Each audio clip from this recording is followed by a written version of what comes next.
এটা হচ্ছে আমাদের যে মেন ঘরের পিছনের দরজার পাশে একটা ছোট্ট ঘর আছে, আর এই পাশে আছে লাকড়ি চুলা রান্না করার জন্য ঘর, আর ওটা হচ্ছে পটি করার জন্য। আমার আম্মা কি করেছে দেখেন, মেন যেই ঘরে থাকে আর হচ্ছে রান্না করার ঘরের মাঝখানে একটু ফাঁকা জায়গা ছিল, ওই জায়গার মধ্যে লাউ শাক আর মিষ্টি কুমড়া শাক গাছ লাগাইছে। এখানে একটা ঝাঁকার মতো দিয়ে দিছে, এটার উপরে হচ্ছে এদেরকে দিয়ে দিছে, এরা বেয়ে বেয়ে একদম গাছ। মেন ঘর আর রান্নাঘরের মাঝখানে এতটুকু ফাঁকা জায়গা, সেইটুকু আমার আম্মা খালি রাখে নাই, শাকসবজি করে ফেলেছে। দেখতে কতটা ভালোবাসে, তাই চিন্তা করেন মাশাআল্লাহ আমার আম্মা যাই লাগায় তাই অনেক সুন্দর হয়। আমার মায়ের পালিত মুরগি থেকে একটা মুরগি জবাই করেছে, সেটা হচ্ছে আমার আম্মা কেটে কুটে একদম দিয়েছে। আমার ভাবি হচ্ছে শাকসবজি আর সবকিছু কেটে ধুয়ে একদম রেডি করে দিয়েছে। আজকে রান্নাটা হচ্ছে এত সুন্দর করে সব কেটে ধুয়ে একদম গুছিয়ে দিয়েছে। দেখেন এদিকে মুরগি, আমার মার পালিত মুরগি, গাছের পেঁপে, আর কালকে লাল শাকগুলো তুলে আনছিলাম সেগুলো, মিষ্টি কুমড়া ফুল দিয়ে কি একটা চপ যেন বানানো হবে, আর এদিকে ডাল বসাই দিয়েছে। ভাতটা সিদ্ধ করে ডালটা বসাই দিয়ে গেছে, মুরগিটা কেটে দিয়ে গেছে, আর আমার ভাবি সবকিছু কাটাকাটি করে সুন্দর করে গুছিয়ে আমাকে দিয়ে গেছে। আমি করব কারণ আমার ভাবি হচ্ছে প্রেগনেন্ট, তো আমার আম্মা একটু আমার ভাবিকে নিয়ে ডক্টর কাছে যাবে, ডক্টর দেখানোর জন্য, এই জন্য আমি রান্না করব, আর এই জন্য হচ্ছে তারা আমাকে সব কেটে ধুয়ে গুছিয়ে দিয়ে রান্না করে ডালটা বসাই দিয়ে গেছে। আমি হচ্ছে ডালটা বাগার দিয়ে ধনিয়া পাতা দিয়ে হচ্ছে নামিয়ে নিলাম। এগুলো হচ্ছে কালকে আমাদের জমি থেকে তুলে আনছিলাম আমার আম্মা আর আমি, সেই ভিডিওটা আপনাদের সাথে শেয়ার করেছি।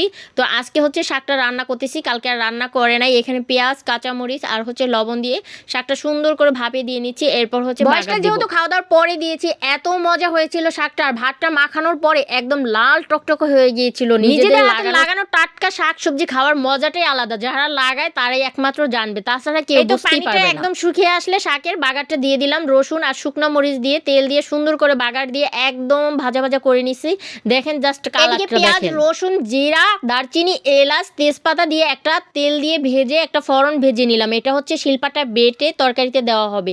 আপনারা কে কি নামে চিনেন অবশ্যই কমেন্ট করে জানাবেন। আমরা কিন্তু মুরগি রান্নার জন্য যা যা মশলা লাগে সব কিছু দিয়ে খুব ভালো করে মশলাটা কষিয়ে মুরগিগুলো দিয়ে ভালো করে কষিয়ে নিচ্ছি।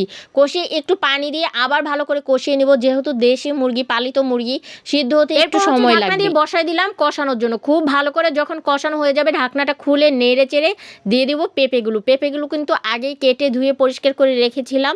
এগুলো হচ্ছে আমার আম্মার গাছের লাগানো পেঁপে। তো পেঁপেগুলো দিয়ে আবার নেড়ে চেড়ে একটু পানি থাকতেই পেঁপেগুলো দিয়ে নেড়ে চেড়ে আবার ঢাকনা দিয়ে দিছি। পেঁপে সহ হচ্ছে একদম সুন্দর করে ঢাকনাটা খুলে মুরগি সহ পেঁপে সহ খুব ভালো করে নেড়ে চেড়ে একদম যখন চপচপ করে তেলগুলো উপরে উঠে ভালো করে কষানো হয়ে গেছে, এরপরে হচ্ছে অফ ক্যামেরা আমি গরম পানি দিয়ে দিলাম। গরম পানি দিয়ে নেড়ে চেড়ে একটু ঢাকনা দিয়ে কিছুক্ষণ রান্না করব। এখন নেড়ে চেড়ে দিয়ে দিব ফোড়ন বাটা। সেই ফোড়ন বাটাটা হচ্ছে আমি ব্লেন্ডারে ব্লেন্ড করে নিয়েছি অফ ক্যামেরা। আর যে কোনো মুরগি রান্না করলে বা গরুর গোশত রান্না করলে এরকম ফোড়ন বেটে দিলে দেখবেন তরকারির টেস্টটা কতটা বেড়ে যায় আর কতটা মজা লাগে খেতে। আগের দিনের নানি দাদিরা কিন্তু এইভাবে রান্না করত। আমার মুরগি রান্না শেষ, কালারটা দেখেন কতটা সুন্দর হয়েছে। রান্না শেষে একদম লাস্টে চুলার উপরে দুধ বসাই দিব। যেই লাকড়ির যে কয়লাগুলো আছে এগুলোতে হচ্ছে দুধটা একদম জাল হতে হতে 1 লিটার দুধ দেখেন কিরকম হয়ে গেছে। আর এরকম না হলে আমার আব্বা খাবেই না। তো আজকের মতো পর্যন্ত, আল্লাহ হাফেজ।